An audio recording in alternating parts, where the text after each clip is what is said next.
Halo anak-anak, selamat pagi semuanya. Marilah sebelum kita belajar berbahasa Indonesia, kita awali dengan doa. Dalam nama Bapa, Putra, dan Roh Kudus. Amin.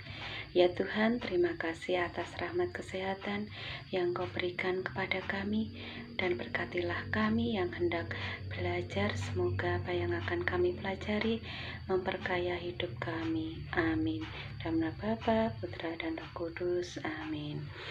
Anak-anak yang terkasih, marilah kita belajar tentang pengembangan paragraf dan alinea paragraf.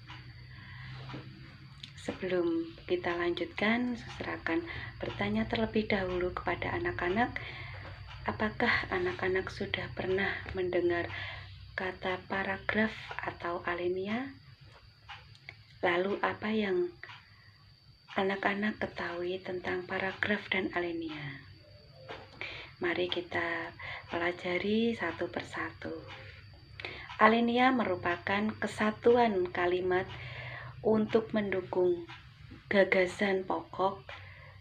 Jadi alinea lebih tinggi atau lebih luas dari sebuah kalimat. Artinya bahwa alinea merupakan himpunan-himpunan kalimat yang mendukung ide atau gagasan pokok. Dalam alinea atau paragraf, gagasan pokok diuraikan sedemikian rupa sehingga pembaca mampu memahami apa yang disampaikan dalam satu alinea atau paragraf tertentu. Lalu alinea sendiri, kita dapat mengetahui kapan gagasan pokok dimulai dan kapan gagasan tersebut berakhir. Coba anak-anak sekarang, seandainya anak-anak membaca sebuah buku atau teks atau cerpen yang tidak mempunyai alinea,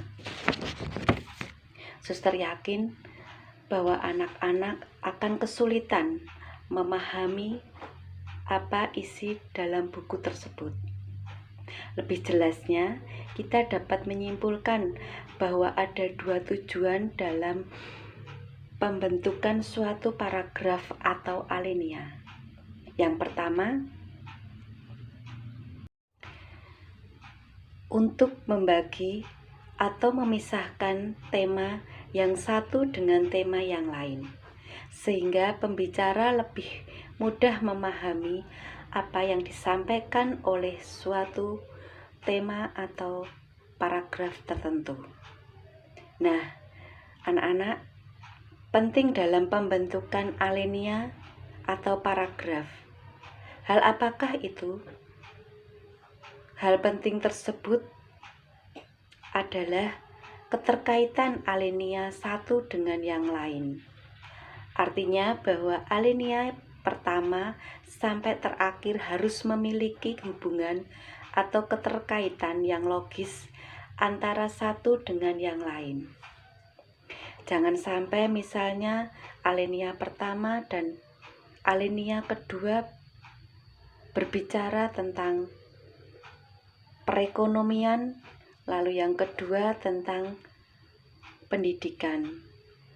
Itu sangatlah tidak ada terkaitannya antara alinea satu dengan alinea kedua, dan tidak terkait antara hubungan yang logis. Nah, marilah kita lihat syarat-syarat pembentuknya alinea. Ada 3 hal yang menjadi syarat-syarat terbentuknya alinea. Yang pertama, kesatuan. Yang kedua, koreksi. Yang ketiga, perkembangan alinea. Kesatuan adalah alinea menunjukkan kalimat-kalimat yang bentuk alinea tersebut membicarakan satu gagasan yang sama untuk membentuk kesatuan kita. Bisa membandingkan paragraf 1 dan paragraf 2. Mari kita lihat dan apakah paragraf atau alinea 1 dan 2 ada kesatuan. Nah, mari anak-anak, kita akan memahami suatu gagasan pokok dalam paragraf. Anak-anak perlu memahami tempat gagasan paragraf pertama.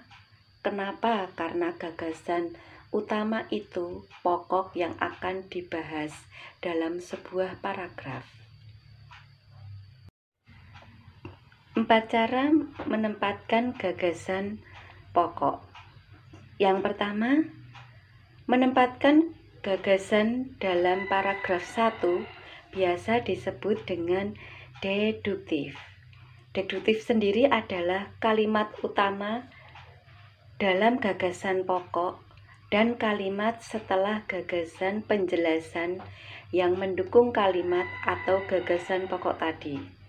Lalu yang kedua, induktif.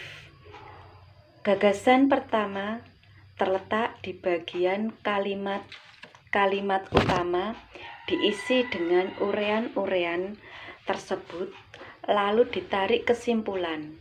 Maka kesimpulan itulah menjadi gagasan pokok yang terdapat pada paragraf induktif. Sedangkan yang ketiga, paragraf induktif deduktif. Ini gagasan pokoknya terletak di awal paragraf, kemudian ditegaskan kembali di akhir paragraf. Untuk paragraf naratif, deskriptif, paragraf di mana seluruh paragraf adalah gagasan pokok. Lalu yang kedua, koherensi. Itu apa? Menyangkut keterpaduan antara kalimat yang membentuk alinea atau paragraf. Keterpaduan antara kalimat akan membantu memahami apa yang sesungguhnya yang ingin disampaikan oleh penulis.